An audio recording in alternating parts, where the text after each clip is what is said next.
নির্বাচন কমিশনের কর্মীদের মারধরের ঘটনায় গ্রেপ্তার ৩। দুর্গাপুরে করঙ্গপাড়ায় সরকারি দেওয়ালে রাজনৈতিক লিখন মুছতে গিয়ে তৃণমূল কংগ্রেস কর্মীদের হাতে মারধর খান দুজন নির্বাচন কমিশনের কর্মী। তাদের অভিযোগের ভিত্তিতে ৩ জনকে গ্রেফতার করে আসানসোল দুর্গাপুর পুলিশ কমিশনারেটের কোকোভেন থানার পুলিশ। সোমবার ধৃতদের দুর্গাপুর মহকুমা আদালতে হাজির করা হয়। ধৃতদের নাম প্রসেনজিৎ মহারানী ওরফে বাপন, নন্দলাল কুমার সাউ ওরফে টিঙ্কু এবং রবি পাসওয়ান। ৩ জনেই দুর্গাপুরের ৩০ নম্বর ওয়ার্ডের বাসিন্দা। গোটা বিষয়টি নির্বাচন কমিশন গুরুত্ব সহকারে দেখছে বলে জানা গেছে।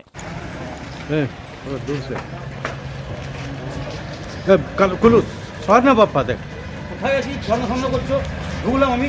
ঠিক আছে।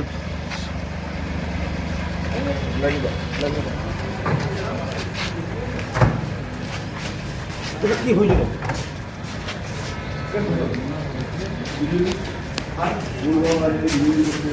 কি হয়েছিল দাদা আপনার সঙ্গে?